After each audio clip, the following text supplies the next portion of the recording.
Alrighty, everybody, welcome back to the Sunday show, Slots 101, here with Brantley and Mark. We are your hosts, and between Mark and myself, we bring you guys over 20 years of experience working with slot machines, and today we're here to answer your questions. Our live streams do get fairly busy, guys, so we do have a website that is chock full of information, and as well, we have a forum on there where you can ask your questions 24/7, and you can also talk to locals in your area. So if your question does get missed by chance, head on over to our free forums. Lots and lots of good stuff over there. And as a reminder, you can always check out our entire video library at ropethejackpot.com/videos. So welcome everybody to the show today. We're so glad to have you in here. A big thank you to our moderators, Tammy and Susan, and Dave. I don't see Dave in here yet, but I'm sure he'll be here soon. So a big thank you to all of you guys out there. Boy, it is still cold here in Wyoming, but I hear it's really nice down there in Texas, isn't it, Mark? Yes, I sent Brantley a text today telling him it was 84 degrees. I had the air conditioner going. It was hot. I was actually out here moving a bunch of machines around, and I had to go change into shorts at one point because, well, actually, I never made it that far, but I thought about changing into shorts because it was getting so hot. So, yeah, it's getting pretty toasty down here in Texas. I loving it, though. I'm trying to send more of it your way, Brantley. Well, hopefully it will be here soon. So, guys, Q&A is now open. You guys can go ahead and start asking your questions. Looks like we already have a question rolling in here, and already 125 of you, 140 of you in here now. So, welcome to everybody. First question we'll take. Jeremy has a question. Does denomination matter? Yes, it does. So it really depends on what you're looking at, of course, but typically speaking, a slot machine, the return to player is going to be programmed at the denomination level. The higher the denomination you move up, the better the chances are going to be, typically speaking. But now, again, we don't want you to just focus on that number. We want you to really focus on your budget and what you can afford to lose. Because also keep in mind, too, you know, the closer you get up in the higher denominations, obviously you're going to get closer to that jackpot amount, the $1,200 limit. So obviously you're going to have a lot more jackpots at higher denomination levels than you would at lower denomination levels. So it does matter, but it really, your budget is primarily the most important focus. Is can you afford to play that high denomination machine? So I hope that helps to answer your question. And we do have a super chat already coming in from Rhymetime UK. $20 super chat. Thank you very much for that. Super chats are greatly appreciated. They're very helpful to our channel, so we thank you for that. Rhymetime says, congrats on 119K current subs. You guys are awesome. We're actually getting ready to roll over to 120. We might do that here shortly after the show. If not during the show, we might hit 120. So thank you very much. Looks like 46 more to go. So if you're not subscribed, subscribe. We'd love to have you guys. We everything's free here. We love giving you guys advice. We're a big family here, and that cannot be seen more evidently than on our website. Like Brantley said, guys, go join the forums if you're up for that. It's a lot of fun. We're in there every day looking at all the posts, and everybody's sharing their testimonials, their jackpot pictures, and also doing a lot of scouting and all kinds of crazy stuff in there. So I think it's a good resource for you guys to in there. But if you're not subscribed, subscribe, man. We'd love to have you. So and welcome everybody. All right, I'll get into some questions too. All right, so Craig says, do you recommend playing any Wonder 4 machines? Sure, you can play those. Basically all those is just that you're just playing 4 slot machines at once. That's all it really is. So if it's Buffalo or Cats or whatever the games are that are included in that Wonder 4, you actually get to pick which 4 you want to play. And so it's basically like playing 4 slot machines all at the same time. If that's what you're into, sure. It kind of speeds things up a little bit. I think the craziest I ever saw is I had a game, Bradley, I don't know if you remember, I loaded it over here. It had like 10 at once where you spun it and there was 10 reels. Yeah, that would spin. I remember that. I mean, if you want to do that, go for it. But I think it's speeding everything up, and your money can go pretty fast. And so I don't personally like the Wonder 4 games, but there's nothing wrong with them. If you like the style of games that they usually provide, like I mentioned, like Cats and Buffalo, it's a good way to kind of try to get to the bonus a little quicker, but just realize that you're also betting more because you're playing 4 different real slots at the same time. So just keep that in mind, Craig. And I'll take this next one here real quick. So Robert Garcia says, do you still receive comps when you win? Yes, you do. They may not be as good, but they still count. What really counts, and this is from a casino host in Las Vegas, what really counts is the amount of play that you do, your coin in and your coin out. If you stay consistent with your play over a long period of time, you will continue to receive comps, even if you have winning sessions or losing sessions. It won't matter. Now, if you go to the casino for the first time ever and you clean it out, let's say that you win 100,000 in jackpots, and you never go back there, you probably will not get a lot of comps, and you may not get invited back. Who knows? But if you're consistently going, and you're going like every week or every month or every 3 months, and you're gambling the same amount every time, that is what's really important when it comes to computing comps, not so much about what your win-loss is. So don't feel like, let's say that you had a host and you had a really good trip, don't feel like you can't ask him for the same level of comps on your next trip, because you can. And in fact, they will probably give it to you because they know you have money now to come gamble with because you won it last time, right? So just keep that in mind. But good question, Robert. Very good. And we do have another super chat coming in from Crimson, $5 super chat. Thank you very much, Crimson. A new bill is being introduced that would raise the jackpot tax report threshold from $1,200 to $5,000. Yes, it's not a new bill. They've been trying to introduce it.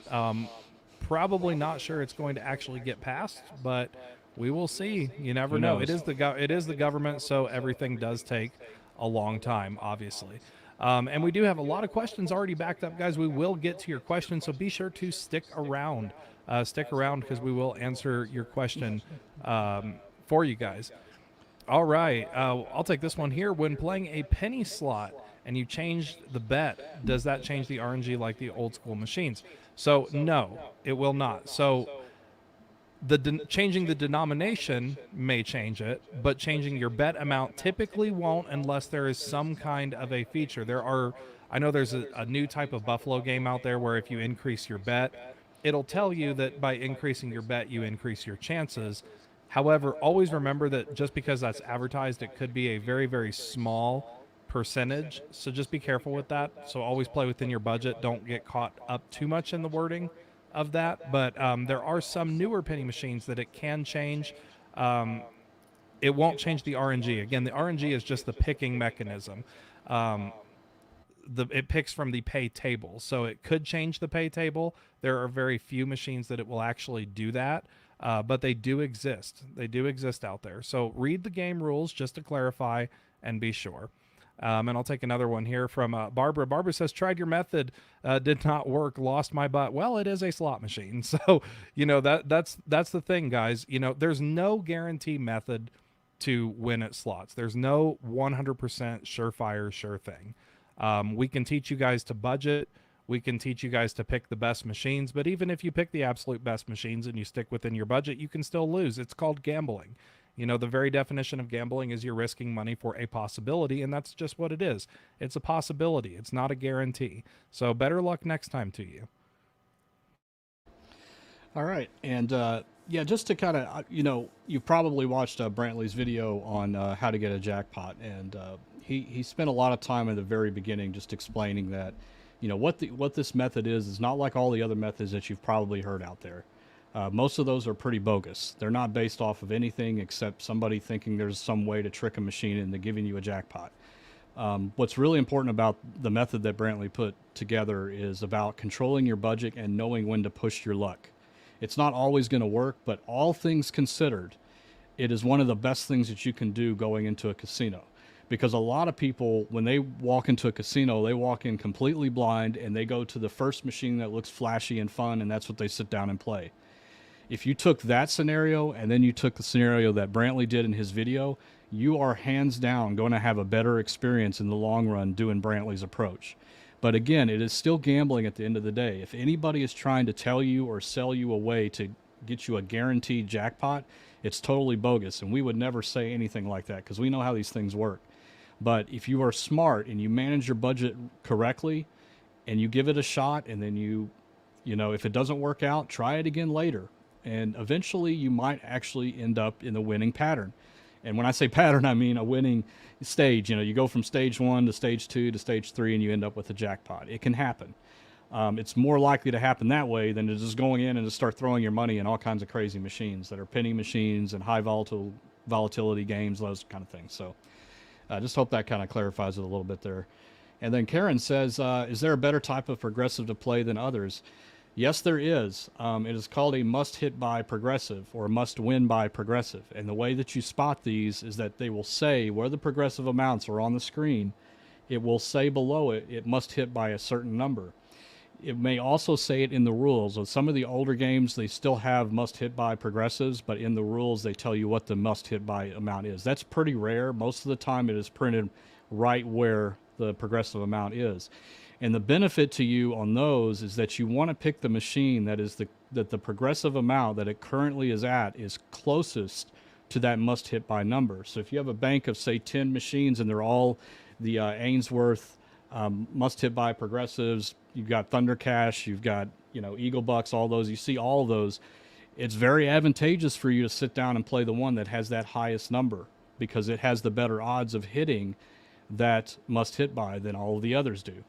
But that is the only one that you have any kind of, like, I guess, I would say, I hate saying advantage because it's not really like an advantage in a way that you're gaining the system. It's more of just sitting down and playing the right machine. But all of the other types of progressives, like all the ones on the Lightning Links and Dragon Links and all those you should never play to chase. You should never chase those because those are going to hit when they're going to hit. There's no rhyme or reason. They could stay capped out for months.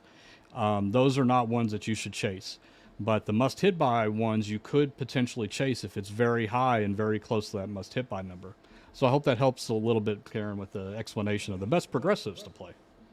And also, really quick, I do want to add to that, the must hit by progressives will be clearly labeled as must hit by progressives. End of story. They will be either clearly labeled on the front of the machine right under the progressive, or it will be listed in the game rules, but it will say must win by, and it will have an amount listed. If it does not say that in the game rules, if it does not say that on the machines, it is not a must hit by progressive. It is not. So just always be careful of that too. But very, very good question. And Shane asks, what is your favorite slot? Obviously for me, it's pinball. Mark, what about you? Top dollar, of course. There we go. All team right. Top dollar, team pinball. That was a quick one. That's right. Marcus has a question here. Can you briefly explain slot machine malfunctions, real tilts, door open, closure? It happens, especially on the older machines. It does happen. There's a lot of small malfunctions that can happen with those, none of which really truly affect the game. Even with a real tilt, basically what a real tilt is it's missed its stop. So when you push that spin button, it already knows the stopping point for those reels. So when the reels are spinning, it already knows where those reels are going to stop. Now, if a reel happens to miss its stop, then it will go into a real tilt. All they do is they open the door, turn the key, reclose the door, and it respins it back to that exact same point. So the spin outcome after they fixed it is going to be the same spin outcome that you would have gotten before the malfunction. Those are usually pretty simple. Door closures on the older machines, it happens all the time. Those optics on those older doors, it happens all the time on those. Really simple, easy fixes, but it does happen. Good question. I was telling Brantley once there was a casino a long time ago where if you just bumped your knee into the bottom, the door would just open. So, that's one way to tilt a machine. But yeah, it's very common. That even here, I'll come out here and one of these, the reels will just start spinning randomly because a speck of dust or something landed on the reel and it didn't like that. So, all right. I want to take this question from Mary Mayer. So RNG is not random if more losses than wins are loaded into the database. Cannot be random if skewed in the casino's favor. Unfortunately, this is not exactly true. So I have a very good video. I'm going to put it up here so you guys can go watch it afterwards. It's a video that we did about how slot machines work. And I'm going to very briefly explain this here. We talk about this a lot on the advanced show, but we also cover it in this video here. So there are two aspects to a slot machine when you press the spin button. When you press the spin button, it stops a random number generator. That part is completely 100% random or pseudo-random, whatever you want to call it. It's random. The number that is going to be spit out has no basis and no determination on what has happened prior spins of that slot machine at all. It's just a random number. but it then picks from a certain set of symbols that are allowed to be picked. That is the control mechanism. That is what controls the payback percentage to you, the player. So the first part is random, but what it picks from is not random. That is fixed by whatever, it's called a parse, whatever the design of the game is. So try to think of it as, you know, I'm trying to think of a good example of this. I guess I'll just use the coin example again. So, you know, flipping a coin, we know it's 50-50%, right? We'll do it 10 times. You might end up with 7 heads and 3 tails, okay? You'll look back and you're like, well, wait a minute. It's supposed to be 50-50. Why was it 70% heads and 30% tails? Well, if you keep doing it long enough, eventually it's going to shrink and shrink and shrink and get down to that 50%. So the slot machines are the same way. Even though flipping the coin, like this part is random because you don't know if it's going to be heads or tails, right? The control mechanism is that it must be either heads or it must be either tails. Like it has to be one of those two. That is the control mechanism. So slot machines work the same way, except it's way more complicated than just heads or tails. There's a lot of symbols to pick from, like blanks, single bars, sevens, whatever the case is on the particular slot machine. So the same thing is going on there, exact same thing. So the large part of it is random, but there's no database of wins that it's pulling from, and it's not deciding that, hey, I've given out too many jackpots today, I need to start taking in more money. Like, none of that stuff happens. That's not how slot machines work, period. End of story. It's not how they work. It's an independent event, just like flipping a coin. There's nothing that nobody can stop you from flipping a coin. I mean, I could slap it out of your hand or something, but flipping a coin is, you're in control of that. And when you press the spin button, you're in control of where the random number generator is going to stop. You don't know what it is. You don't know what it's going to pick. The machine doesn't even know until you hit that button. And then it's all decided. So I hope that helps explain it a little bit better for you. There is another example that we could use for this, and this kind of, it's building on this topic, but it's also building on another topic that I hear all the time. You know, you always hear that saying, casinos are not built on winners. Everybody says that. Everybody says, oh, casinos aren't built on winners. They're, you know, or, oh, the slot machines are rigged. So let's look at an example. You have a slot machine that's set at a 95% payback. That 95% is for you, the player. That 5% is for the casino. Now, you might be thinking, well, 5% of my session's not really much. How can the casino really make money? Well, put it into perspective like this. You look at the banks, okay? Look at the banks out there and how much money they have. We'll take, Fannie Mae or Freddie Mac, one of those that does mortgages, you know, the government-backed mortgages. You have an interest rate on your home. Your interest rate might be, 3%, or if you unfortunately bought a house recently, it might be like 6 or 7%. Interest rates are pretty high, but you have an interest rate. It's a very, very small percentage number, but you see the amount of money that they're making because of the volume of homes that they have. Every time someone makes a mortgage payment, they get that little piece of interest. Every time someone hits a spin button, it's going into the machine, and at the end of the machine's life, it's going to retain at least 5% for the casino. The casino is a big picture, and that's what we really try to stress on here. The casino's not all about you. The casino's not all about your session. The casino doesn't even care about your session, and this is why they don't adjust their machines, because it's a bigger picture. It is a long term. So 5% might not seem a lot to you. If you're, in there in your session, you might play a couple $100, but multiply that by the amount of machines, multiply that by the fact that they're open 24/7. You take high rollers, you take low rollers, you mix it all in. That's a lot of money. The casino's happy with that. They don't need to change the machines. They don't need to rig the machines. They don't need to do anything. That's how the casino makes their money, guys. So really the old saying of the casino's not built on winners is actually false. The casino's just built on gamblers. They make a percentage. That's how they make their money. Yep. It's just like a mortgage payment, guys, just like a bank. All right. Question here from Nettie. Hope I said that right, Nettie. I've tried the low budget limit. I've done well in step 1 and step 2. When I get to step 3, I don't do well. I've tried a couple triple lucky and double diamond for step 3. Any suggestions on different machines? I think if you get to step 3, you're probably safer off to move to like a pinball machine, kind of like we talked about in the most recent video, the update to the low budget method video. I would say you would be pretty safe to move to a pinball machine. Just watch what that max bet amount would be, because obviously if you start playing a game like pinball, top dollar, anything with a bonus, you're going to have to play max. So you want to account for that in your budget. You might have to move to a lower denomination, or like if you plan to go up to a $5 denomination, you might want to stick with the $1 denomination until you get built back up. But that's what I would try. And I'll take another one here from Power Tech. Is it better to play on the Strip or downtown in Vegas? And is pinball the go-to game for quick wins? So really, you can win or lose at any casino that you go to. Just because the odds, the return to player statistics might show it being better off the Strip, that doesn't guarantee you anything in your current play session. We went to South Point when we were there, which is off Strip, and we didn't win a whole lot. I mean, we won some, but we didn't win a whole lot. We won more at we won more at Aria. We won more at Aria. So it really, judging by the casino, play where you're comfortable playing. Play where you are comfortable playing. There's some good off-strip casinos. There's also some better casinos downtown. In my personal opinion, I don't think it matters. I play downtown.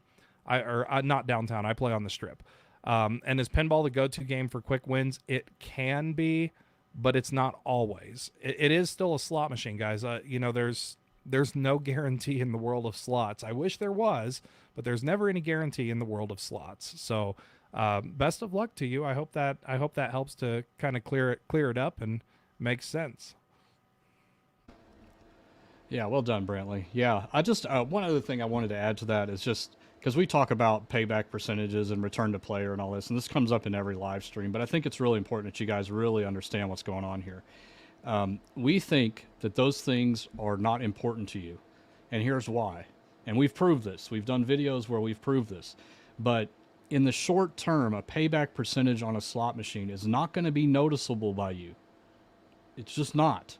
You can have a casino that I would probably suspect, I don't know for sure, but I would probably suspect that overall the return to player statistics at South Point is higher than it is on the Las Vegas Strip. But that does not guarantee you anything during your visit to that casino. In fact, we did better on the Las Vegas Strip than we did at South Point. Now, the next trip we go down there, it could be the reverse. We'll go to South Point, and we'll do better at South Point than we do at the Strip. That's just how these things work. It's a lot of randomness going on. You don't know. You will have good times and you will have bad times, but it's not because they are changing anything. It's just the way slot machines are built to work. You're just going to be lucky sometimes, and you're going to be unlucky most of the times. That's just how they work. All right, back to some questions here. So Wildcats Anthony says, in slot machine accounting, is every little line hit included in the return to player? All those line hits that return less than your bet? Yes, everything is. It doesn't matter if it's a 10-cent win on a $5 bet or if it's a $500,000 win on a $5 bet. It doesn't matter. All of that stuff is recorded. It's recorded as coin in and coin out, and that is what you see. In fact, you want me to just show you real quick? How about I do that? And Brantley, you might have to talk through it. Oh, you're good. All right, so Mark's going to show you the accounting here on Pinball Gold.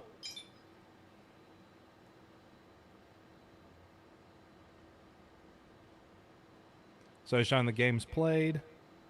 That's the theoretical payback. That's what the machine is set at. And then that's what it's currently at. So it's currently at 136%, which is really good. It means he's won a lot more. He's won a lot more than the machine has taken in. So that's good. But that just kind of goes to show you guys that everything is included in those RTPs. Yes. All right, thank you, Brantley. You're welcome, Mark. We'll let him get back situated. Guys, nobody says that we're a professional operation here. We're trying. Anyway, sometimes we just like to show you guys that what's going on there, and that's exactly what we're trying to say there is that, this pinball machine has gone through 300 spins, and it's actually paying back more than the payback percentage, and that's important for you to know. It doesn't change the way it's going to play. The next spin, I can get 3 double diamonds on it. It does not change the way it's going to spin in future spins. It's a fixed way that it plays out. All right. Back to you. All right, Brandon. we do have a super chat here from Paul, $5 super chat. Paul, thank you so much. Great content as always, guys. Thanks for all you do. Thank you, Paul, for always being here and for the super chats. We really do appreciate it.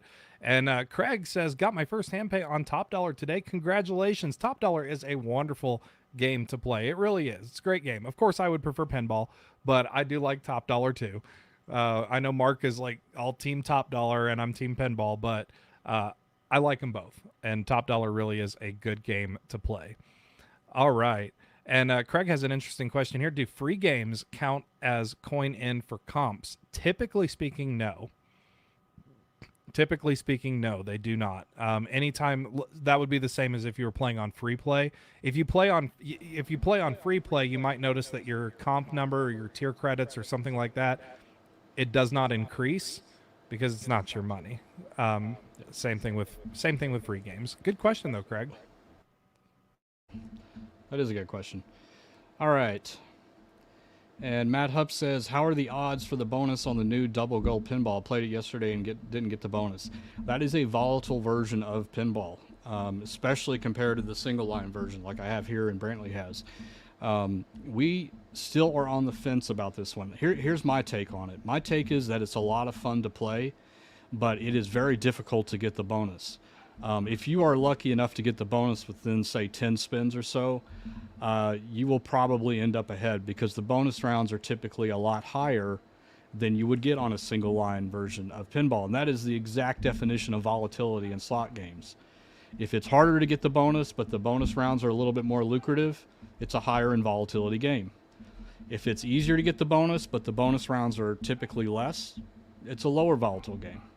So we don't really recommend it still. If you do, go down a denomination from what you're comfortable with. If you typically play dollar single line pinball, go down to 25 cents or 50 cents when you play this one, because you really have to bet all 10 credits to really maximize your benefit on playing that version of pinball.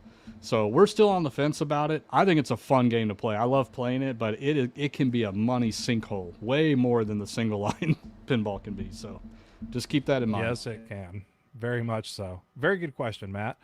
Got another one here from Sue. When playing triple double stars, single line at $1 with 3 to 5 credits, and if I go to 10 credits, does that raise the volatility? Thanks, Brantley and Mark. The answer to this is no. It would not change the volatility. So remember, the volatility is just how the game itself is designed, how it's programmed. It doesn't really matter what you're betting on it or anything like that. The only time it changes is if you start changing the lines, that would change the volatility. But if you're just changing the credit amount, then no, that would not change the volatility, especially on a game like triple double stars. That would not change the volatility of the game. So very good question. Thank you for that. And I'll take one more here from Marcus. Question: I was on a bank of slot machines with connected grand, major, minor. Why would they shut down / restart all the machines when just one was having problems? Good question. I mean, it could have been. I mean, there's several things. Obviously, as a technician, the same thing if you were to call an auto mechanic shop, we can't really diagnose it without seeing it. I can't tell what the actual issue was. It might not have been an issue with just one of those machines. It might have been an issue with the link progressive unit. It could have been an issue with a multiple of things. So without actually being there, I can't really comment on what it could have possibly been, other than probably something with the connected progressive unit. That's about the only thing I can think of. But it could be a multitude of things. Sometimes they close the banks for cleaning. Sometimes they close the banks for, God knows what reasons. So there's a lot of reasons why they could close the banks. But very good question. And we have a super sticker or super chat from Linda Shepard for $10. Thank you so much, Linda. We really appreciate it. Thank you for your generosity. And let me see. Tim has a question. Let me continue. I missed your first part, but your second part is what's important here. So she was playing a game named Zoltar. She said the machine was operating under the bingo system. What does that mean? It appeared to look like a normal 3-reel machine. So this is the definition of a Class 2 machine. We've done a lot of videos on this in the past, but basically Class 2 machines are not actual slot machines. They just look like it. But you are playing the game of bingo. That is what is actually going on.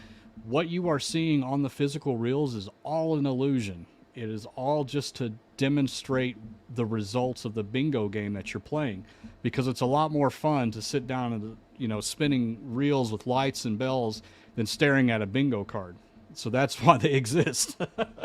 So it's just, imagine that you're in a giant bingo hall and there's a computer in the front that is pulling numbers on all the bingo cards that you have in front of you. That is exactly what is going on. It's just doing it at a very large scale, very quickly, and that is what Class 2 bingo machines are doing. So yeah, that is exactly what you saw, Tim. She is playing bingo. It doesn't matter what the game is or what it's called or anything. It's all an illusion. So all those games are playing the same. They're all playing bingo. They just have different symbols and such like that on the reels. So good question, Tim. Very good. All right, we'll take a couple more questions here from Megan. What are good amounts to accept for the top dollar at each denomination? This is so this is a really good one, and Mark is our first and foremost top dollar expert. So Mark, I hate to put you on the spot, but you are the best one because you've got all these numbers memorized. Yeah, and you can explain kind of how gift and a curse. All right, so I'll let Mark answer this one, Megan. So yes, it really depends on the version of top dollar that you're playing. I'll talk about the most common ones out there right now. So single line, regular top dollar, basically anything 40 credits or less, you should go ahead and take. Maybe 45 if you're feeling a little bit lucky. On double top dollar, it's up a little bit, maybe around 50 or less on single line, double top dollar. Now on 5 line, regular top dollar, this is the one I cannot shut up about, and there's a lot of reasons why, but 5 line regular top dollar, it's 75 credits or less you should take. So the bonus round offers are higher on that one. Now the newer ones for single, if you have the single pay line double top dollar in the new cabinet, these are the ones that are really hitting the casino floors now. It's called a Diamond RS cabinet. You'll recognize it. It looks brand new. If you're playing the single line version, the math is exactly the same as the old school one like I have over here. So 50 credits or less, you should take it. Now, that version also has 5 line and 9 line versions. I do not have enough information on those, but here's what you need to do. If you are really unsure of what I just said and you can't remember and all that, follow the advice that the game gives you. It will give you advice somewhere on the screen saying best play is to take offer or try again. It does not know what is coming next. I think that's one of the biggest misconceptions people have of top dollar, is that it freaking lied to me. It said try again, and it gave me 15 credits. It didn't lie to you. It's a fixed formula. So basically what I just told you is programmed into the machine, and every offer that you go down, it shrinks. So if you only have one offer left, that 45 credits might go down to 35 because you only have one chance left. And so it's going to keep going down and down in recommendations. So if you are brand new to top dollar, follow the advice of the machine, please. I've seen people give up some crazy wins because they see that 1,000 credits at the top and they're like, well, that looks easy to light up. It's not. It's not.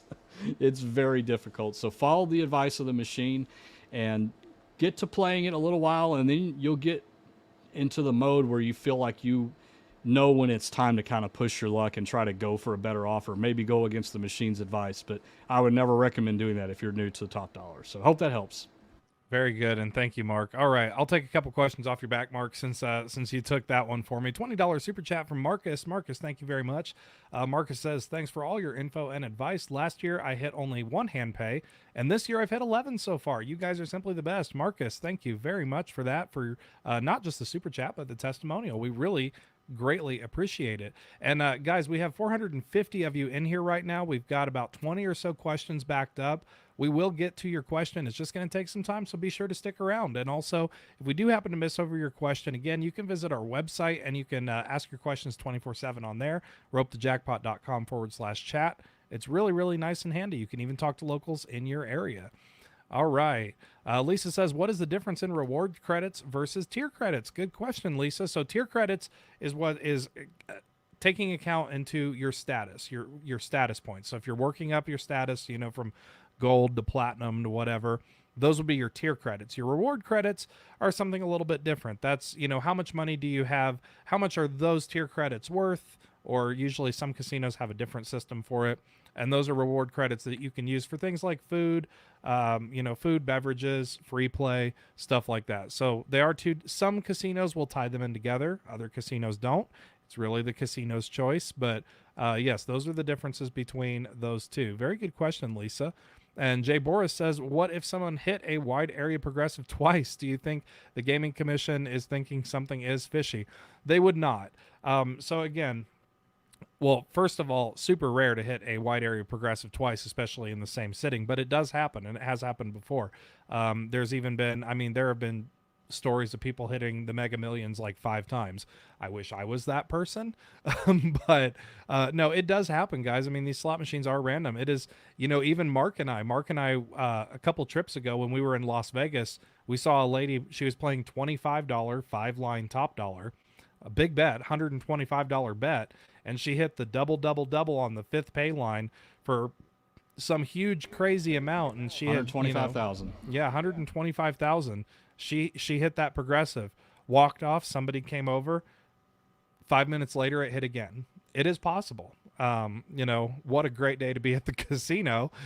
But yes, it is possible. And guys, that machine is still there. They did not pull it out because 2 people hit the jackpot. It is still there. It's still there.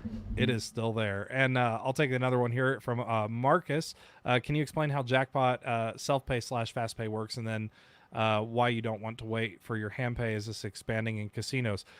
Honestly, it's something, it's kind of a good and bad thing. So how it works essentially is it is something that you have to set up in advance. So if you're a high limit player, or if you plan on gambling a lot, you can ask, like after you hit your first jackpot of the day, you can ask to set up fast pay, or you can set it up in advance if you know you're going to be hitting a lot of jackpots, if you're going to be in that high limit room a lot.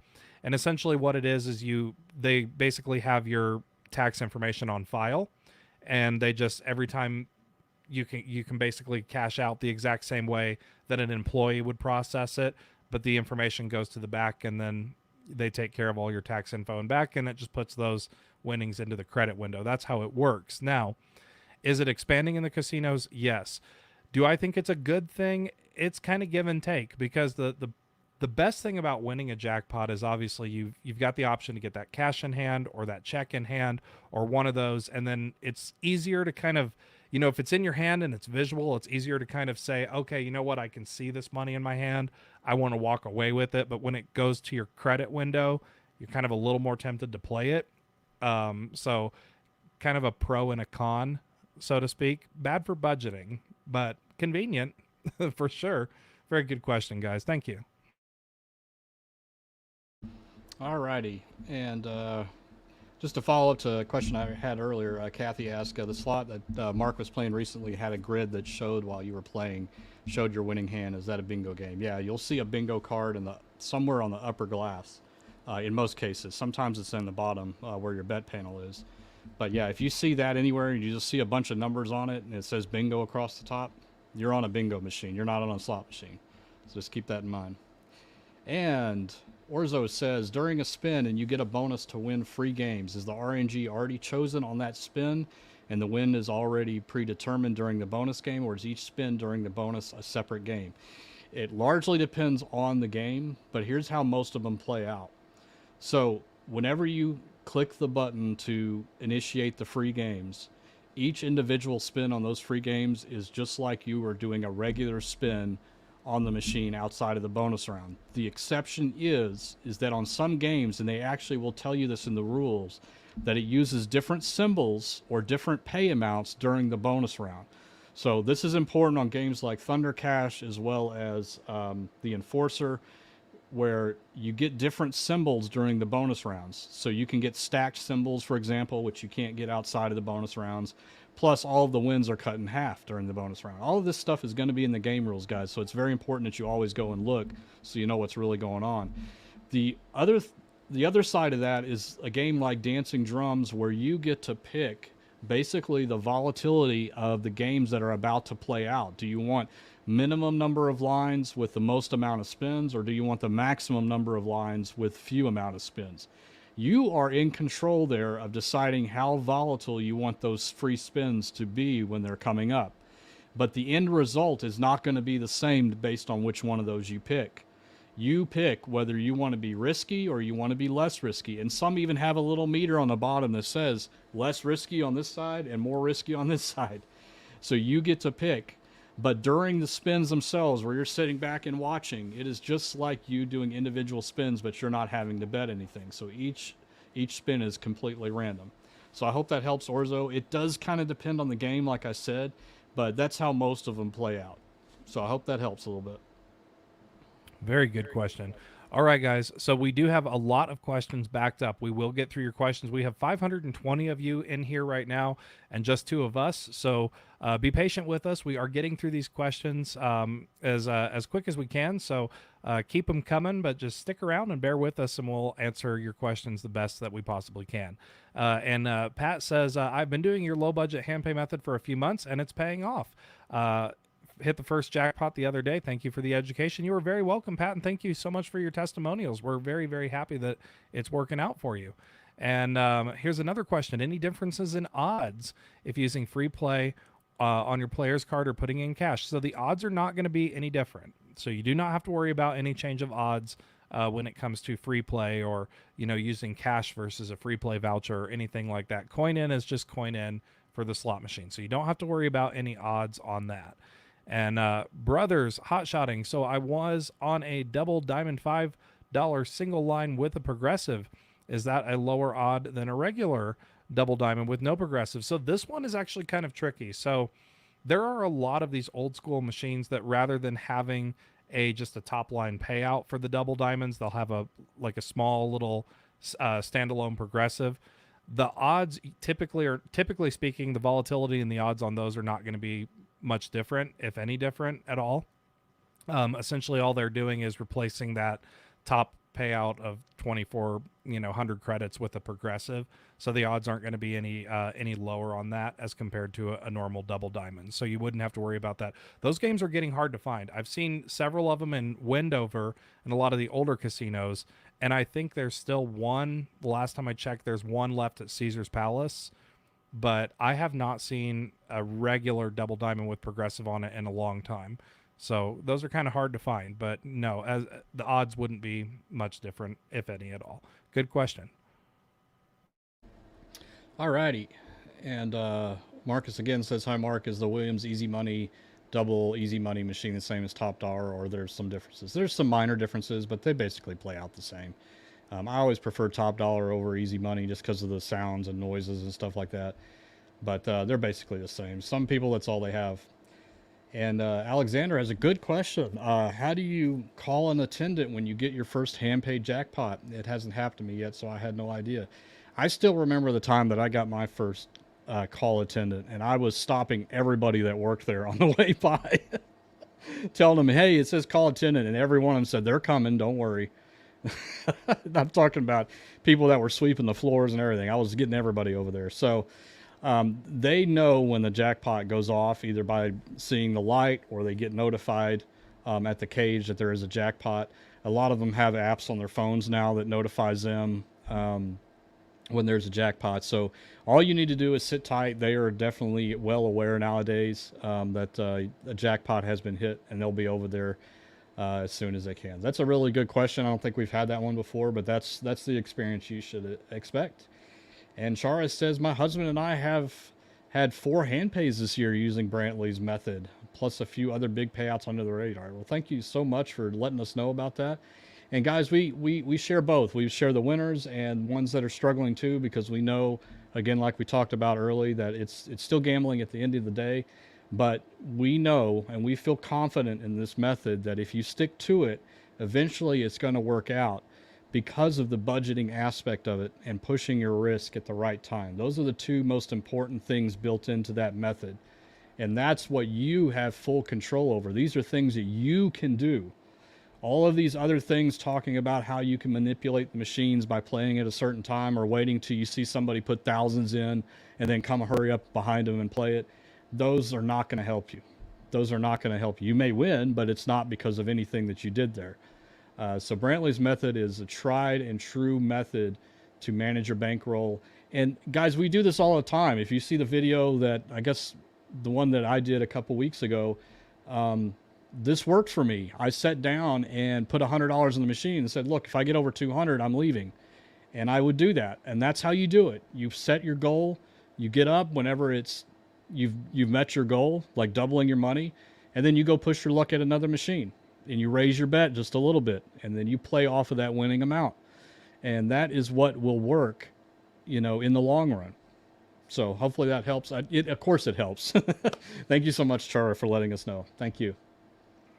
Yes, thank you very much for that. And our moderator, Tammy, is reminding everybody, if you haven't already, to like this video. If you're on the mobile app, all you have to do is swipe out of the live chat, and you will get the option to like the video. All the likes are really appreciated. So if you would, right now, everybody hit the like button. We would greatly appreciate that. So thank you very much in advance to everybody out there. All right. Does Firelink have high volatility? Yes and no. So it's still a high volatile game. It's not as high as some of the other Link games. So when you're comparing it to other Link games, it's not as bad, but it is still high in volatility. It's on the high end of the scale, but compared to other Link games, it's not as bad. I think if you were to tell me that I had to play a Link game and I had the option to play Dragon Link, Lightning Link, or Fire Link, I would probably choose Fire Link. And also those bonuses I feel are a little more exciting because, it breaks the ceiling and you can go up and up and up and up. So I hope that helps to answer your question. So it's kind of a yes and no on that. And Bayou Slots says, why does it seem like slots pay out more after a casino giveaway? Why would play during the giveaway and not get much playback, but go back at the same casino after midnight and hit? Really? So on this one, it is 100% perspective. So coming from somebody like myself that has worked in the casino, and again, I've worked in all aspects of the casino. I've worked mornings, I've worked graves, I've worked swing shifts, I've worked all hours of the casinos. Jackpots happen all the time. You're just not there 24/7 to witness it and see it. Also, when there's a giveaway going on, it's going to be a lot harder to identify those jackpots. There's a lot more people there. Your mind and your brain are kind of all over the place because there's a lot going on during that time. Obviously, if it's a lot quieter of a setting, it's easier to spot jackpots because obviously there's not as many people standing in your way. But it is 100% perspective. Again, the casino does not alter the machines for giveaways or events or anything like that. So I hope that helps to answer your question. All right. And Stephen Smith says, what do the casinos do with all those fancy machines, say Batman, with all kinds of bells and whistles and movies, when they leave the floor for good? So they typically, those are all leased. Basically, I would actually say almost with 100% certainty, any of those themed games like Willy Wonka or Batman or Sex in the City or, the Anchorman, all of those have to be returned back to the manufacturer because they are being leased. They all have contracts surrounding them because it's a name brand, and there are contracts that they have to withhold or to maintain with those entities. So it's exactly like Wheel of Fortune too. Sony Pictures is who owns Wheel of Fortune. So IGT has to protect Sony Pictures and their asset, which is Wheel of Fortune. So those machines are not allowed to be put anywhere else. They're supposed to be returned or destroyed. And so that's what typically happens to those. They refurbish them. A lot of them you probably see they're using the same cabinet as before. They just put different, surrounds around them and things like that to make it look different for the new theme. So a lot of them are repurposed when they're sent back, and some are destroyed. But the thing is that they can't just put them out on the street for somebody to come pick them up because they're licensed properties and they got to maintain those license rules and all that kind of stuff. So good question, Stephen. And Linda Shepard has a question. Does the RNG stop as soon as the first coin goes in or keeps going until the spin button or handle is used? I just have to know. It is when the handle is used or you push the button. That is when the RNG stops, that exact microsecond that you do that. So if you're feeding in cash, you're converting free play, you're putting in a ticket, RNG is still running. Nothing has changed yet. It's when you place the bet or the wager, which is pulling the handle or pressing the spin button or max credits button. That's when the RNG stops. So good question. Very good question. And guys, just as a quick reminder, because we do have a lot of you in here and a lot of questions backed up, we will answer your questions. So just make sure to stick around. We still have a long list of questions that we're going through. So stick around. We will get to your question. All right. Brothers Hotshotting, the system works. Since January 1st, I've had 16 hand pays, and all by looking at the machine and playing the low volatile versus the high volatile machines. Thank you very much for the tips. Well, thank you very much for the testimonial. We really greatly appreciate that. And Alexis says, hey guys, I am blind. If I play top dollar and get the jackpot, can my wife play the bonus for me? Yes, she can. The casino, I do not see any casino having an issue with that whatsoever. Yeah, I don't see any casino having an issue with that. So yes, she would be able to. And George says some slot machines allow you to pull the one-arm bandit rather than the spin button. Any suggestion on which is better, even though both use the RNG? They are both connected to the exact same thing, so it does not matter. Some slot machines have a spin reels button on both the left and the right. Some have a handle. Some actually don't have a handle. Some machines, they take the handles off. It does not matter. It all goes to the exact same place. So play with whatever is most comfortable for you.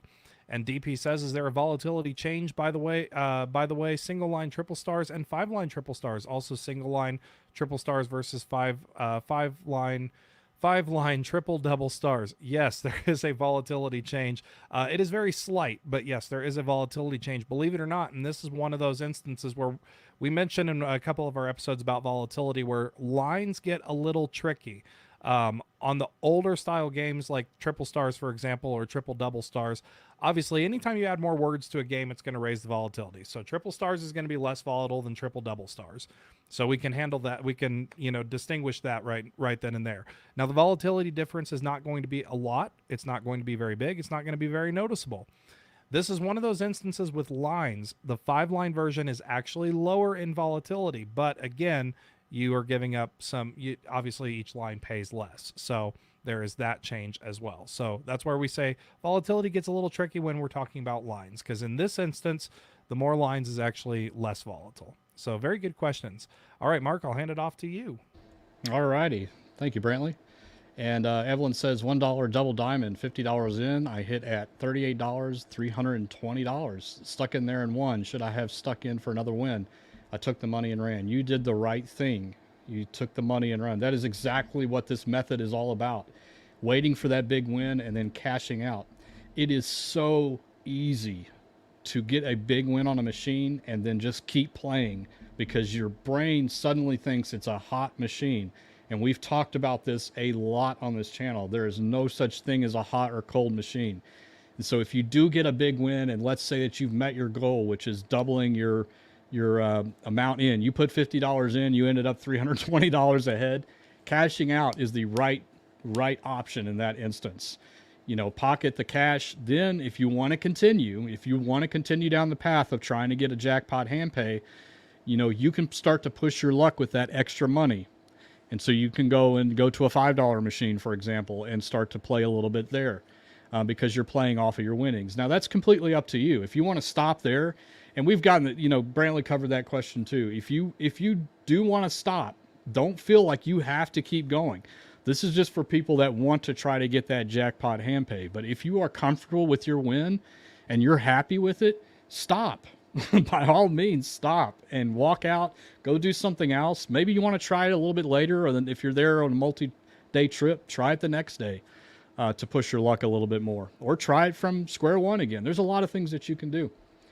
And this actually falls into the next question too, where Thomas says, okay, so on the bingo card, will the tips others and you give on low play and build up? Does this work for class 2 in Oklahoma? Thanks. Yes, it does, because it is about budgeting. It's actually about anything gambling related. Lottery tickets, slot machines, bingo style machines. It's all about budgeting and pushing your luck at the right moments, and not just recklessly going in and doing crazy things. That's what it's meant to solve.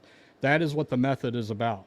So yes, you can certainly apply that to class 2 machines. And in fact, we have done that at WinStar before. When my wife went up there, when we both went up there, we did the same thing. We started with $300 and we slowly just worked our way up. We doubled our money. Well, she did better than I did. She doubled her money. She took out the winnings and she put it in her purse and she didn't touch it. So she left with her budget plus then some. And so it can work in a class 2 facility too, just as good. And one more, Brantley, and I'll hand it back to you. Yo80 Slots and Jackpot says, Mark and Brantley, have you ever seen the Easter egg in old school Wonka during a bonus round with Grandpa? If you don't hit anything at all, Wonka comes on and says, you lose. Good day, sir. Yes, it happens on any bonus round on that old original Wonka, which I have sitting right over there.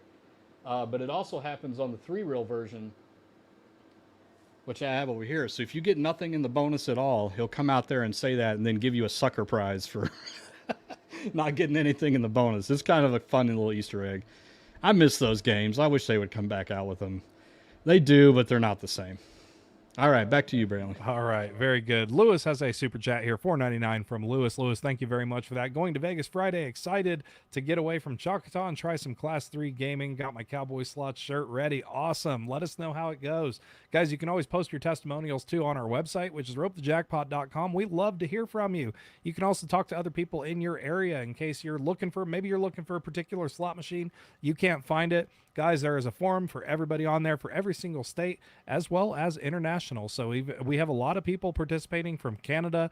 I know there's several in there from Germany, Australia, all of that. And our website also supports multi-language. So have fun on it. Go check it out. It is a lot of fun. ropethejackpot.com. And thank you very much for that super chat. And Jerry says, thank you. First hand pay ever of $7,230 yesterday at NV Nugget. $1 double triple stars. I'm in the high limit room because of you two. You two are totally 100% trustworthy. Yeah. Thank you very much. Be careful really there. Appreciate it. Be careful. Yes. Yeah, take your money and go home. That is the best thing. Take your money, leave the casino. Absolute right. best. And Davey Dude has a question here. When the bonus is triggered in Buffalo Gold, is the amount you win determined when you hit the button and got the bonus, or are the retriggers and heads truly random? Thanks. This is a good one. They are actually truly random. That is why Buffalo is actually a pretty good game, guys. There's a lot of different variations. There are. I think Buffalo probably has the most variations of any game other than maybe Double Diamond. But there are some really good versions of Buffalo out there. There's some low volatile versions of Buffalo, like your original. And then now you have all of these other, link Buffaloes coming out that are really a lot higher in volatility. But the win amount, again, on the free spins and the retriggers, that part is totally random. And I'll take one more, Mark, from Perry here. Can casinos take taxes out for you so you don't have to wait until the end of the year? Yes, they can. That is a request-only feature. So if you request it, they will take it out for you. So if you're more comfortable doing that, just have them take the taxes out. Very good question. All right, Mark, handing it back off to you. Okay, I'll take one because it's going to be an involved one here. So Slots of Fun says, please explain the difference between volatility and return to player, which is RTP. All right, so let's talk about volatility first. So volatility in slot machines is a way for the game manufacturers to design how the game is going to play out for you, the player. There are two sides of this. There's a low volatility side and a high volatility side. So what is basically going on here, and they call it the ride. And this is actually the term that manufacturers use. It's like going along for the ride. So a low volatility game, you're going to have slow, consistent wins, but they're going to be smaller wins on the scale of these $1 million crazy jackpots and things like this. But when we think about a low volatility game, we think about Double Diamond, because the highest amount that you can win on a 1 credit bet on Double Diamond is 800 credits. Now you can compare that to a high volatility game like 10 times pay or some of the Lightning Links and Dragon Links. That 1 credit amount jumps to 10,000. There's a big difference between 800 credits and 10,000. And so what is going on there is that if you think about a Double Diamond with the slow and steady wins like this along the way, you have the 10 times pay where it's just flat line and then boom, big wins, giant wins, but there's a lot of dead spins or spins where you get less than your bet back. Even though the payback percentage on these machines are set exactly the same at the finish line, at the end, the way that they get there is a much different path. Ones are slow and steady, and some are very risky with dead spins and giant win potentials.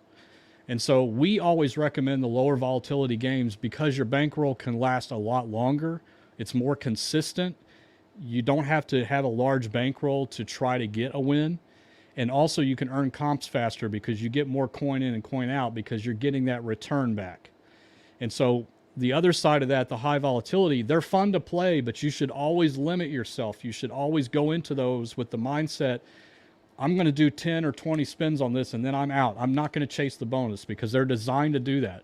They're designed to get you to chase and chase and chase. A perfect example of this too is Huff and Puff.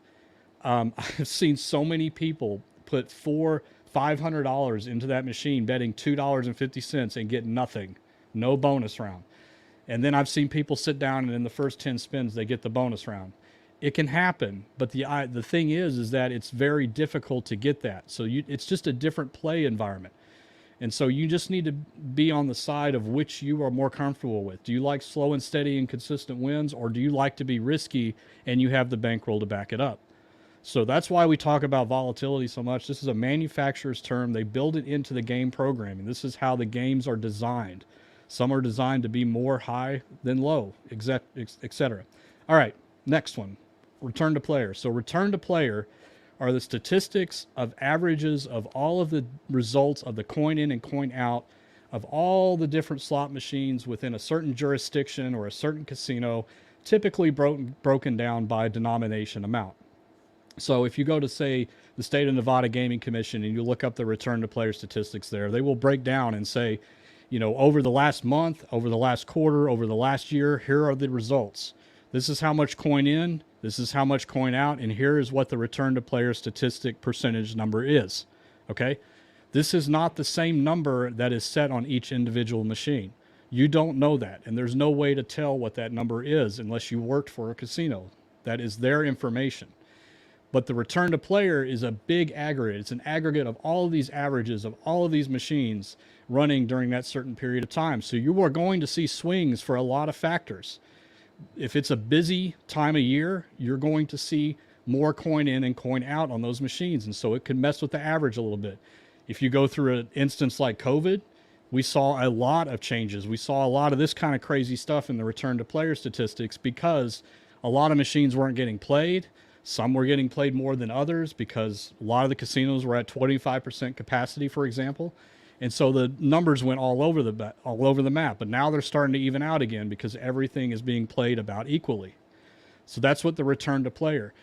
The reason that we say that is not really important to you in the short term is because, number one, that does not tell you anything about what the percentage is on the machines.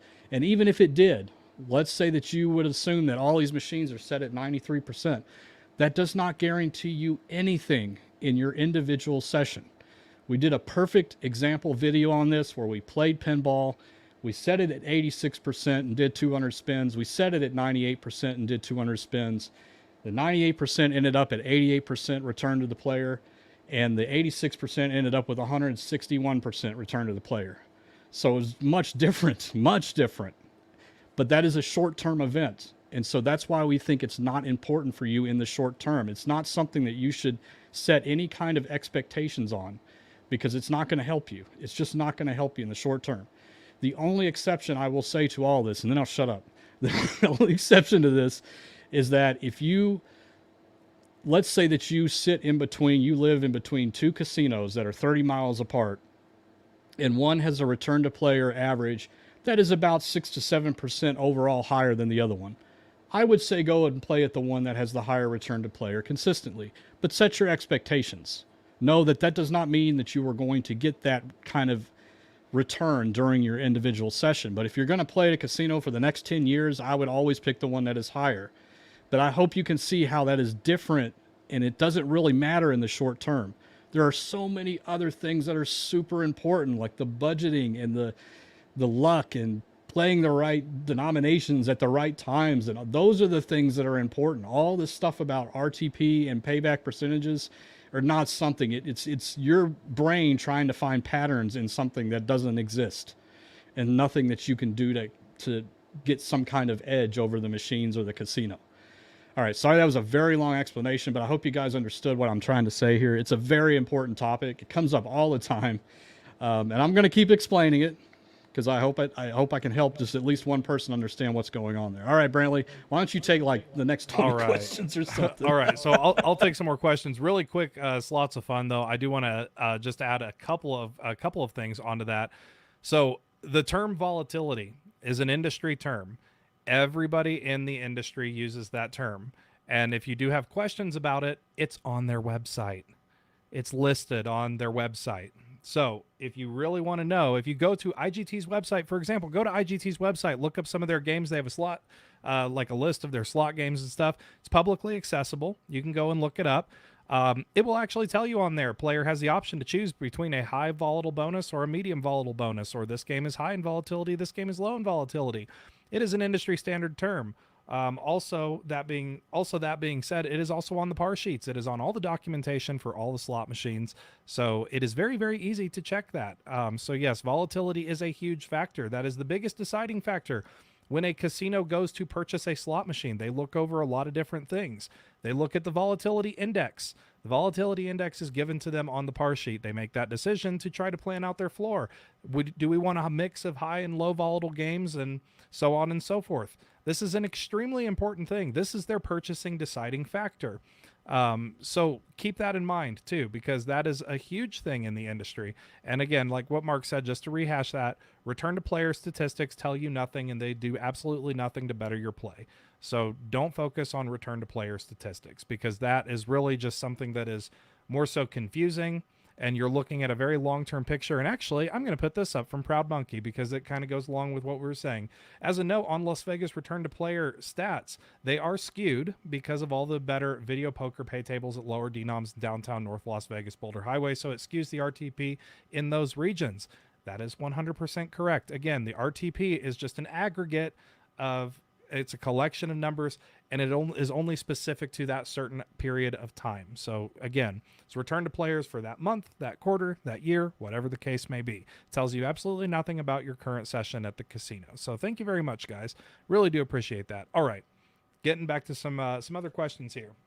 And we got boy, this is a really successful live stream. We have a ton of you in here, a ton of you participating. Keep those questions coming. We're at a little over an hour here, so we'll go here for about 35-40 minutes or so, and then we'll wrap it up. But very good questions, and we still got lots of questions backed up in the queue. We're gonna get through them now. So question here from Ray. What's up, brother? Just joined your channel. Are bonuses predetermined? Does it matter if I let it play or skipped? Some bonuses are predetermined, some are not. Anything like the pick bonuses are typically predetermined. Free spins are not predetermined. Letting it play through or skipping it is 100% up to you. It's not going to change the outcome of the bonus. So I hope that helps to answer your question.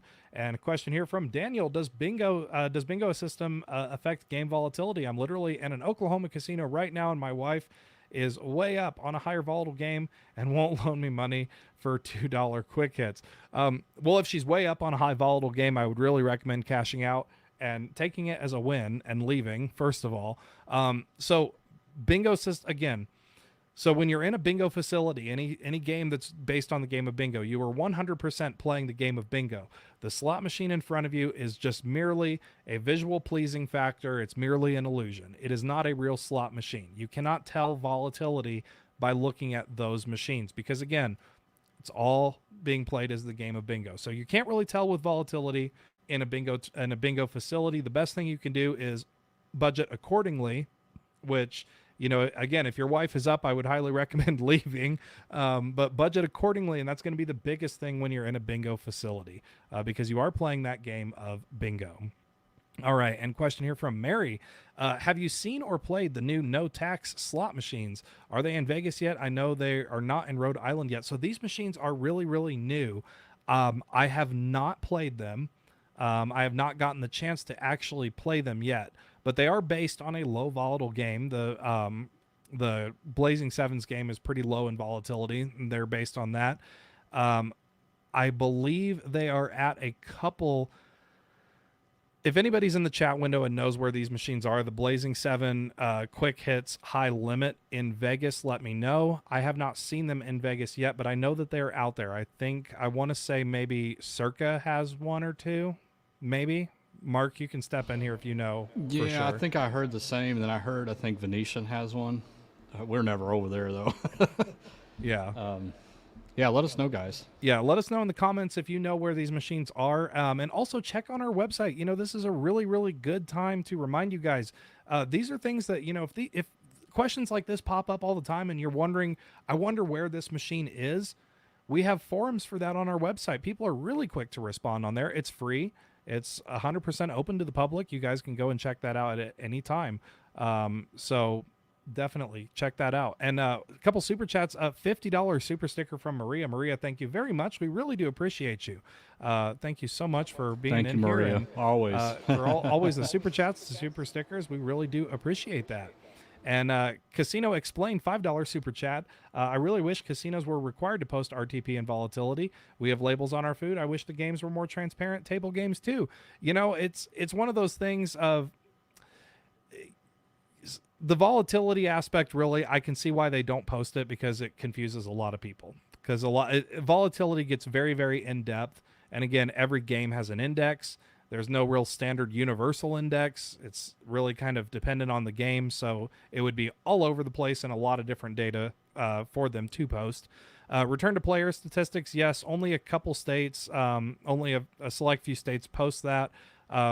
It's not something that's required of tribal casinos to post. Some do, but some don't. But yeah, it would be nice information to know. But again, as Mark explained too, the RTPs really tell you nothing about your visit, so really wouldn't do anything. And volatility, I think, would just probably confuse a lot more people if they actually started putting all of the volatility up there for each of the games. Not you guys, though. Yeah, not you guys, because you guys know. You guys know how to learning. tell.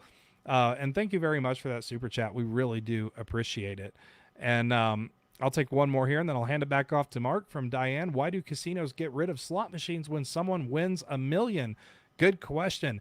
They don't always get rid of slot machines, but typically speaking, and Mark actually explained this in was it the last Wednesday live show that you explained the ones like at MGM that were there forever and ever and ever? Yeah, the lion's share. Yep. Yeah. Do you want to really quickly, just in a nutshell, cap up that story? I don't know. I'm kind of the gift of gab here. So, yeah. So for the longest time, MGM Grand had these games called Lion's Share. They were old games. They came out in the 90s. They all had progressive jackpots. There is a rule in Las Vegas, and it may be Nevada statewide, that they cannot get rid of a progressive machine until it hits the progressive. And so there was a Lion's Share machine in there that was there until almost, I think it was around 2013 or 14 when someone finally hit it at like 2.4 million. The other ones that were in there were long gone, but they couldn't get rid of this one until it hit that progressive jackpot. So it eventually hit, but it took forever. So, yeah, I mean, that's one reason they get rid of them.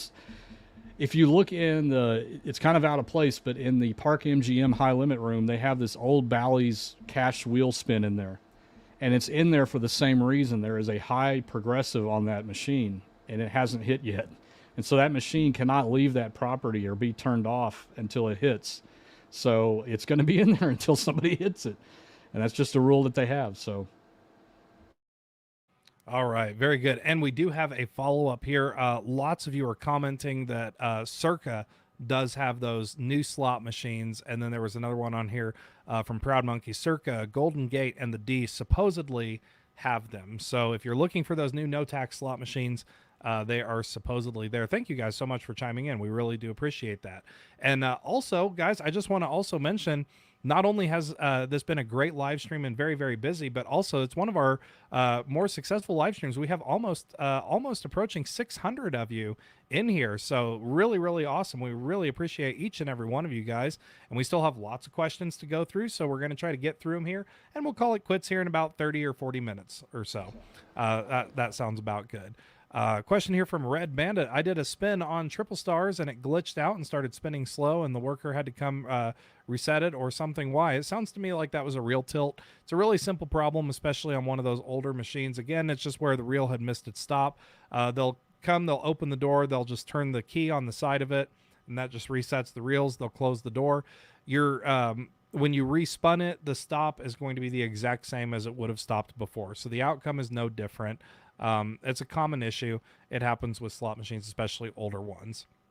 All right. And Kat says, didn't know about tipping when I hit my first 7,000 in Vegas, but tips the cleaning lady 200. She was the sweetest. Yes, guys, everybody in the casino, you can tip any employee in the casino, including those the cleaners in the casino as well. So if there's anybody helping you out, you can always tip them. You can absolutely always tip them, especially the cleaners. They really appreciate stuff like that. Yeah, I always seem to tip them, and then I apologize for the entire human race on how gross and ugly we are by leaving our trash and cigarette butts and everything around that they have to clean up. So yeah, I'd rather give them a tip any day, because they're working really hard to keep everything clean in there for you guys. And I'll take one more here, and then I'll hand it back off to you, Mark, because this one is interesting. So Richard says, why do they remove the handles on slots? I am going to take a wild guess and say that you are probably in the state of Idaho. Idaho has a very weird law. The whole state of Idaho has a very weird law. Slot machines can't have handles. It's weird. It's bizarre. I know. I don't understand it. I don't know why that law exists, but that law does exist in the state of Idaho. Slot machines can't have handles. We know that from even visiting our the studio over at IGT. We've actually brought that up, and yes, when they ship slot machines to Idaho, they have to remove the handles. So I'm going to take a wild guess and say you're in Idaho. If you're ever in Idaho, if you're ever gambling any state in Idaho, take a look on the side of the slot machine, and you'll notice they do not have handles. Very good question. And really quick, another super chat coming in here. $5. Love these live streams. Very informative. Team Don't Feed the Dragons. Awesome. All right. Well, thank you very much. Thank you very much for that. Appreciate it. All right. Take a breather, Brantley. All right. Vlad says, I've seen a lot of Dragon Link machines with grand jackpots as high as $1 million. Yes, I've seen those too. Does the value of the grand have any effect on your odds of winning? No, it does not. Those progressives are programmed to hit on just one single stop on the random number generator. So you have to be really lucky just to hit that specific stop. A lot of things have to happen. You have to be in the bonus round first, and then you have the chance at the grand. But no, just because it gets really high or it caps out or anything like that does not give you any kind of suggestion that it's due anytime soon or anything like that. But the rule is always, if you're sitting at a bank of them and they're not linked, which means they all have different progressive amounts, you should always sit down at the one that has the highest one. Why not? If you're going to hit the progressive, you want to hit the one that has the highest amount. Doesn't mean your odds are any better. It's just about, if you were the lucky person that ends up getting it, you want to be at the one that has the highest. So that's just a little tip there. And then Richard Santi says, I miss the slot machines from the 1980s. They were more fun to play. I do miss those too. In my dream, and Brantley, I think I've told you this, my dream casino is like old school, low ceilings, just horrible lighting, ugly carpet, coin machines all the way down, pinball, top dollar, and that's it. So maybe Cortez. I think we'll have to open one, Brantley. I think that's the only way it's going to happen. So you basically just described like El Cortez. That's pretty much. Right. Dingy carpet, dark, dirty. Yeah, I know. I miss those. I mean, it's different now. It really is. I've had a few coin machines in here, and I remember playing in Las Vegas when they still had coin machines at MGM Grand, for example. And there's just something about it. It's fun. It's a lot slower. You have to feed the coins in. Your hands get really dirty, and you got the buckets of coins and everything. And we know that there's still some. I mean, we're going to be heading out to Jackpot, Nevada at some point, because apparently they have the Club 93 casino there has coin slots everywhere, and they have top dollars and pinballs in coins, and I've got to play that. So yeah, I miss those too. I wish they would come back with those, but it's a nightmare. It's hard to keep up with and that kind of thing. So we understand why that is. And I'll take this one and I'll answer it, and then Brantley, I want you to answer it too. So Yoeddie's Slot and Jackpot says, if you walked into a casino that had a vanilla single line, 2 credit, double diamond S plus, S2000 or S3000, which one did you play and why? I would, just based off of what I just said, I would play the S plus because of the coins. That'd be the reason I would play double diamond on that one. What about you, Brantley? So for me, again, so we're talking the exact same game here. I don't know. I like the S2000. I would probably play the S2000. There's no programmable difference. I mean, the math is going to be the same on all of them. So there's no real difference. For me, I would play the S2000 or the S3. I like the S3000 cabinet. I do. It's bright, it's colorful, it feels new with those old style games on it. That's what I would play. The coin one would be cool though. I might have to sit down at the coin one and play. I don't know. Knowing me, I'd play them all. Oh, we will. Don't worry. It's happening this year at some point. All right. And $1.99 super chat from Lars Land. Vegas versus tribal odds of winning. Any difference?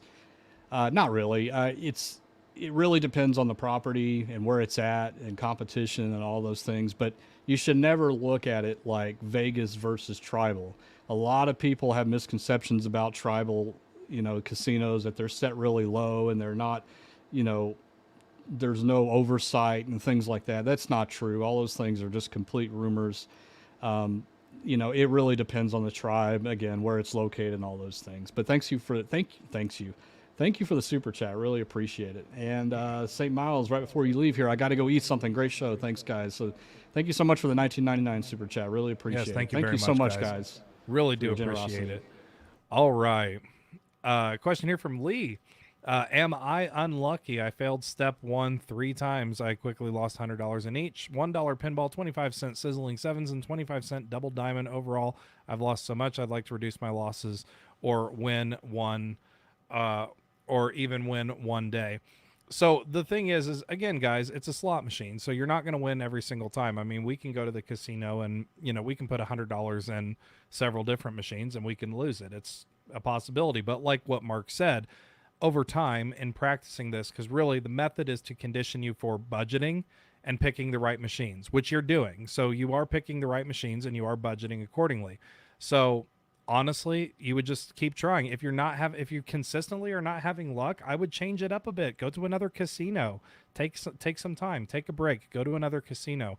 That's what I would do. But we don't want you stressing, and we stress this even in our most recent video, is only gamble with what you can safely and comfortably afford to lose. We don't want you overstressing or dipping into funds that you shouldn't be dipping into, anything like that. So best of luck to you next time. Just keep us posted.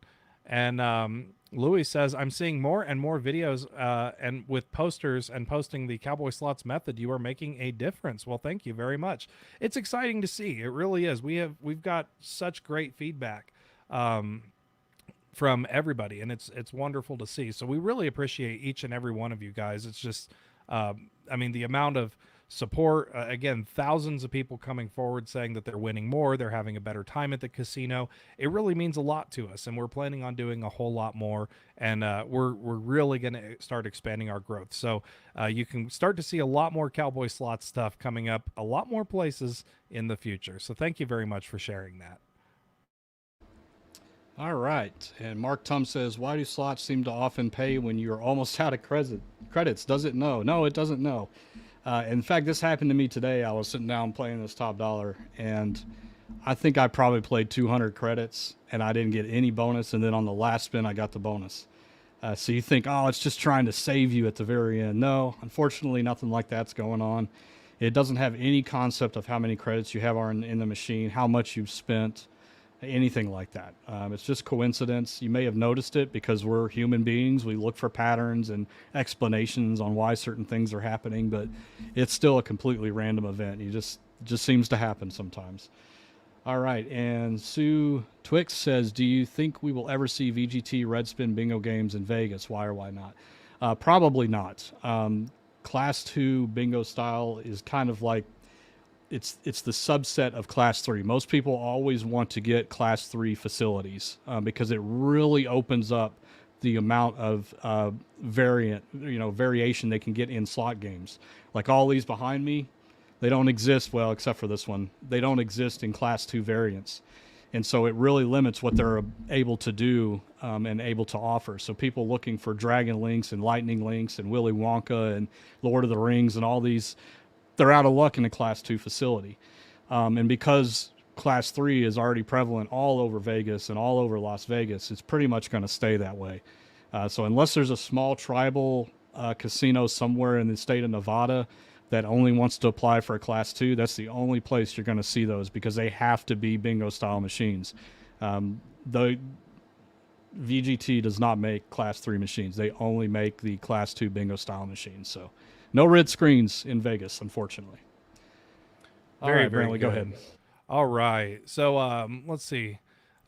Question here. A longtime watcher of Vegas YouTube channels and wanted to let you guys know everyone is talking about your tips. Good job, guys. Well, thank you very much. That is all attributed to you guys. We really do appreciate it.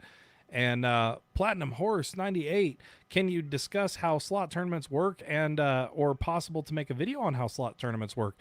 Very good question. So we've described this a couple of times. We probably will end up doing a video on it. But essentially, so with slot tournaments, on older machines, it's typically a standalone machine that is just a tournament machine. But on newer machines, you might notice they can put it into what's called a tournament mode. This is where it is using a different programming set with a smaller pay table. So it's still the same process. It's still the random process of when you push the button, the RNG picks a result. It's just picking from a smaller pool. Now, the thing with tournament mode to really keep in mind is tournament mode is on a timer and it's playing for points. It cannot recognize real money. It does not. In fact, when you go into tournament mode, the bill validator completely disables. So you cannot have a slot machine that is on tournament mode playing for real money because tournament mode programming does not recognize real money. That is why in tournaments you see a lot of people hitting the double, double, double and all these other crazy high limits because it is playing on a timer for points. All it is it's meant to sit there and essentially button slap. That is what it is essentially there for. It is made for button slappers. That's right. You know, it is made for button slappers on those tournaments. Just push the button as fast as you can to earn as many points until the timer runs out and stops. And as soon as that timer runs out and stops, the machine stops. So that is exactly what tournament mode does. No, you cannot program the machine to run on tournament mode for money. That's not how it exists. That's not how it exists. But that would be a good video, and we'll probably do one on that. So thank you very much for that. And I'll take another one here from Pete. Is it true that if a bonus you don't see the jackpots or other picks has been predetermined? So most bonuses are going to be predetermined. Most are. The only time, so if you're selecting coins and you don't see what's revealed, it's predetermined what you're getting. So games like Dancing Drums, all of those features, those are all predetermined. There are some games out there that are not predetermined. And then there are some, again, we're kind of getting into the weeds here. So like the Wicked Wheel, for example, by Every with the little devil on it, it does show you, but it is still predetermined. So that game is predetermined. I think one of the last living bonuses that's not predetermined is probably going to be Quick Hits. That one you kind of have a little more control over, but again, there's so many options. The board is so big that it's really, obviously there's no advantage to picking one spot over another on that. But to answer your question, yes, most bonuses are going to be predetermined. All right. And Sean says, when changing a denom on a machine, why do the reels change and does it have a different RTP? So some manufacturers do this. I did notice this on Easy Money or Double Easy Money, I think it is, that if you change denomination, you see the reels go, and what it's doing is going into the last position that was spun on that denomination. Again, we tell you guys this all the time, but whenever you're on a machine that is a multi-denomination machine, when you change the denomination, it is literally just like you getting up and moving over to a machine that is set at that denomination. It's a different machine.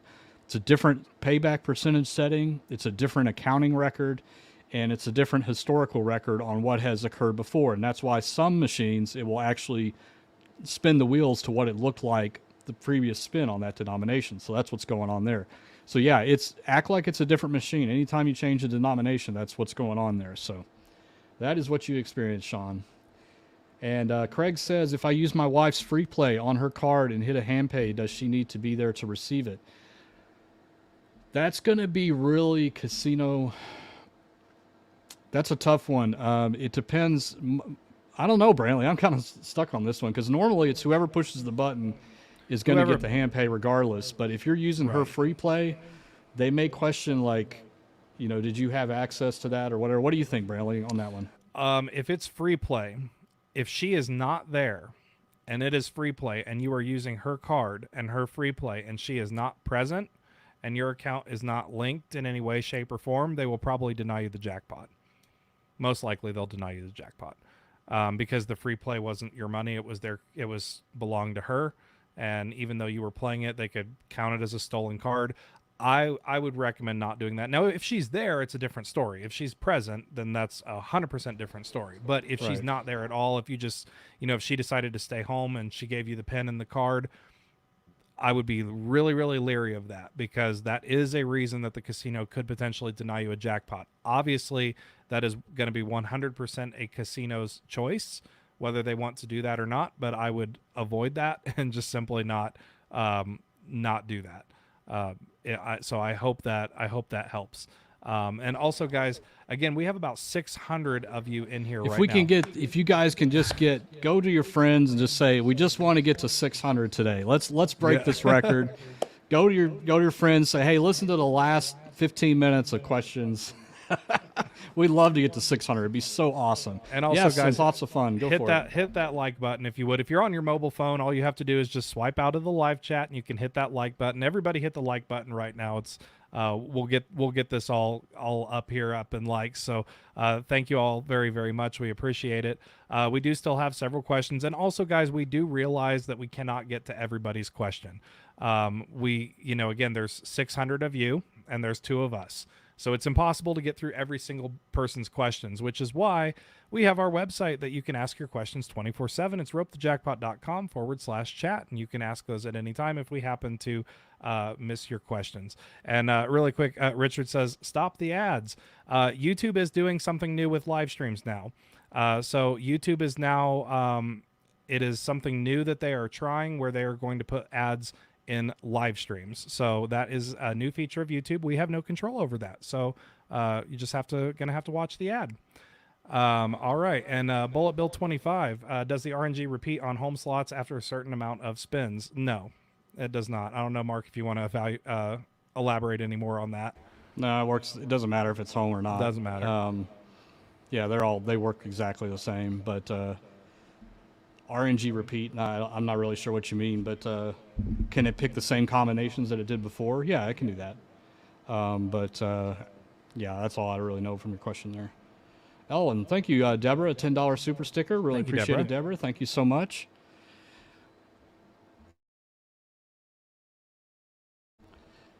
Okay, and Casino Explain says, do you have to fill out a W2G for an electronic table game? Yes, you do. Electronic table game is exactly the same. I believe it's still at 1,200. I don't think it's 600 or higher. I think it still locks up at 1,200 on those. But yeah, you will definitely have to fill out. I've seen those lock up before on roulette, that somebody won more than 1,200, so it's definitely possible. All right. Casino Master says, I know people who work in Aristocrat and Scientific Games, mathematicians and software engineers, and they tell that everything is random and programmed at the same time. I myself a software engineer. Well, yeah, welcome. I am too. I love being a software engineer. It's a lot of fun. But listen, yeah, I mean, that's what I was trying to explain earlier, that it's random, and then you have a programmed amount of, or a fixed program of what the random number generator can pick from. So that's the control mechanism. Like I said before, like flipping a coin, the actual action of flipping a coin is random, but the program is heads or tails. So that's what's going on here. So yeah, it's both random and not random. So anybody that says they're purely random, maybe not true. Anybody that says they're not random, that's not true either.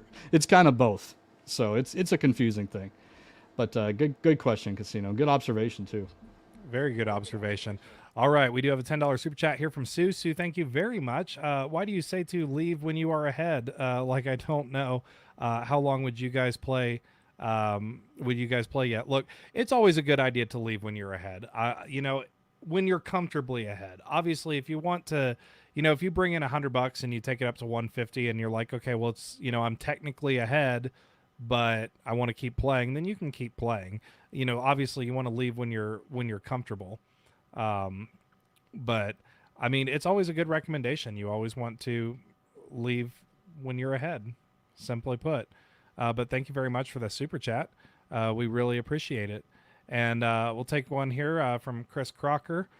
Glad y'all are telling it like it is. Saw a YouTuber yesterday with very bad info. Everything he said was just backwards and awful. Please save us please save as many slot players as possible. Yes, guys. Here's the biggest thing to always keep in mind. Mark and I have worked in the industry. We've been there. We've worked on these machines. We work on them even still today. We have a great relationship with manufacturers. We have a great relationship with casinos. You know, all these secret rooms that people talk about of the server room, or, you know, all of this, we've been there. We've actually been there. Things like par sheets, documents, stuff like that. We can see those. The public cannot see those. So we are going to have a lot more information from the technical side. It is always important, and even we encourage you guys here to always do your research, but always consider the source. You know, I always think of it like this. You know, just because you've flown on a lot of flights doesn't make you a pilot.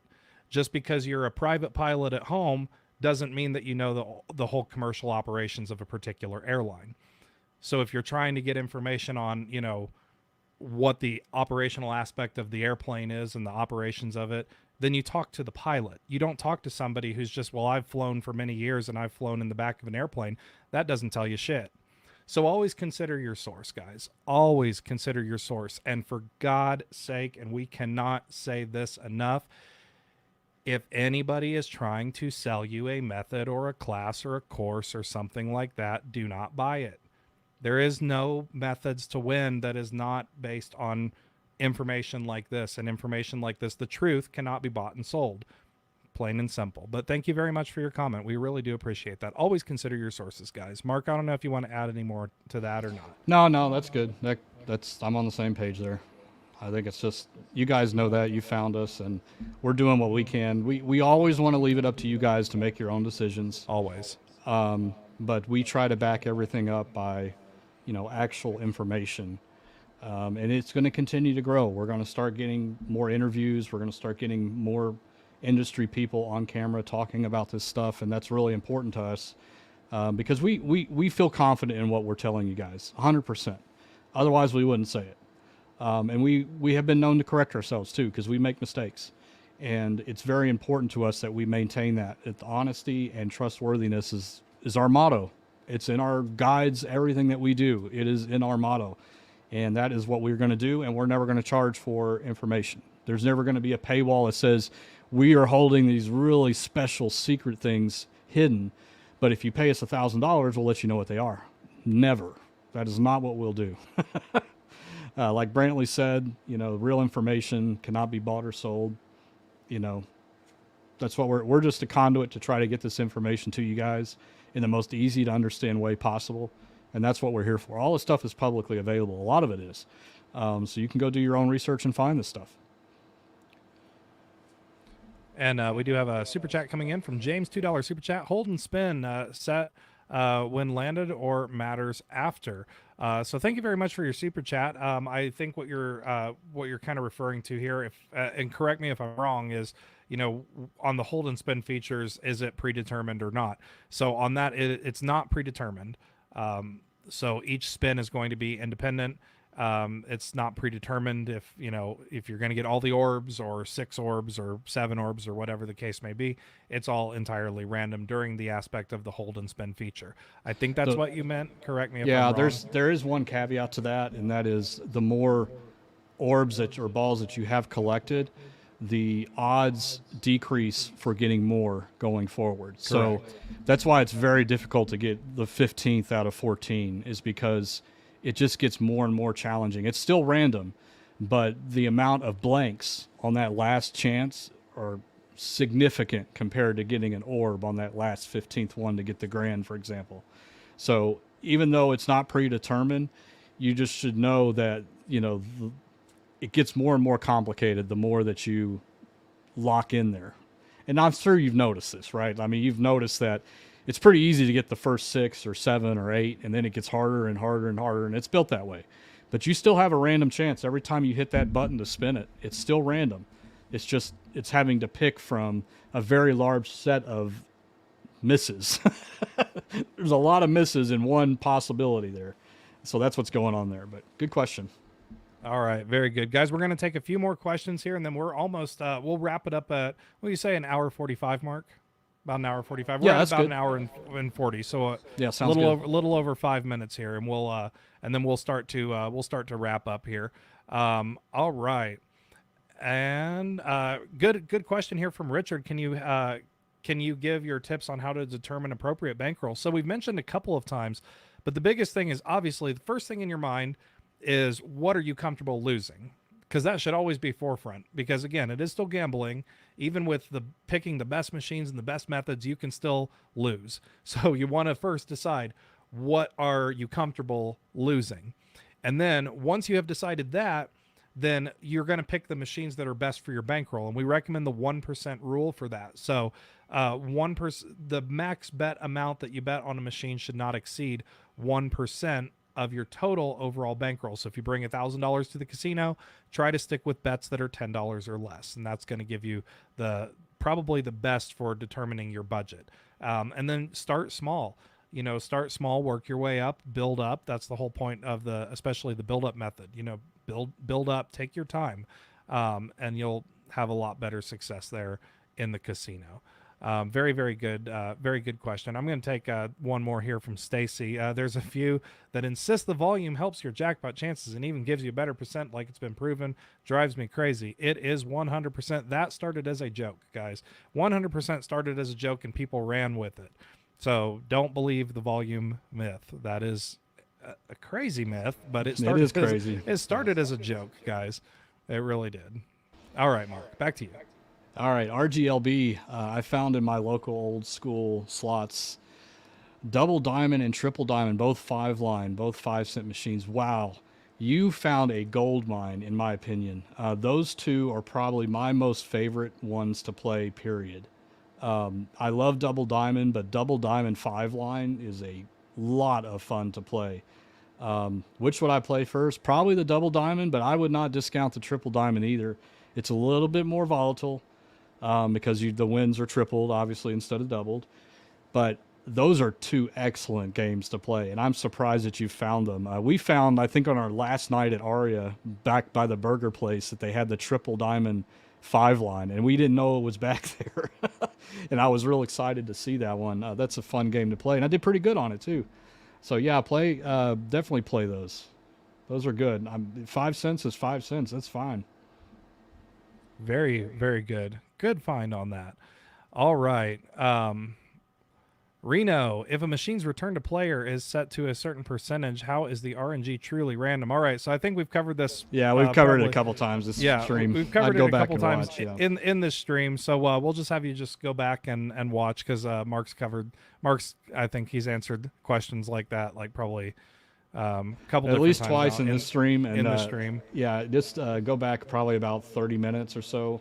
And also, Mark, can you put up? Actually, here's a good. If you don't, so this way you're not fast forwarding or rewinding through the stream. I'm dating myself by using those terms, but it's all right. Mark, would you put up the link to the How Slots Work really quick? Yeah, sure. So Reno, if you would go to this, the ropethejackpot.com/How Slots Work, and that will cover it. Mark did an excellent video, very, very good video on that. All right, guys. Well, guys, we're going to go ahead. We're going to wrap up. I think that was a wonderful show today. We went for about an hour and 45 minutes. So, guys, all thank you so much for tuning in today to the Slots 101 show. Wow, it was a huge success. Thank you all once again. If you're out there watching and you have not already subscribed, please do subscribe and make sure to like this video on your way out. Our next live stream for members do have a live stream. It's tomorrow at 7 p.m. On the member side. And our next live stream will be Wednesday. It's our Slots Advanced show at 7 p.m. So all of our live streams are going to take place now at 7 p.m. Central Standard Time. So, guys, we really appreciate each and every one of you. Be sure to check out our website. It's a lot of fun. It's open to the public. Anybody can go on there and post in their forums. So go in there, ask your questions, talk to others in your area. It's a great resource to have. ropethejackpot.com. Mark, I'll just follow it up here with Sue. Thanks, Brantley and Mark, for taking the time to give us your expert advice. You're very welcome. You're so knowledgeable, and I enjoy so much to listen to you guys. Good luck and have a great week. So we wish the best for you, Sue.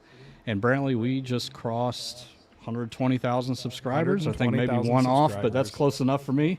So 120,000 subscribers to Cowboy Slots. Thank you guys so much for all of your attention tonight. And we had a great live stream. We had a lot of fun with you guys, and we look forward to seeing you on Wednesday for the Wonderful. advance show if you're interested in watching that. Yep. So everybody come out, join us on Wednesday, 7 o'clock p.m. As always, guys, best of luck to you. Stay safe, and we will see you again next episode. See you all Wednesday.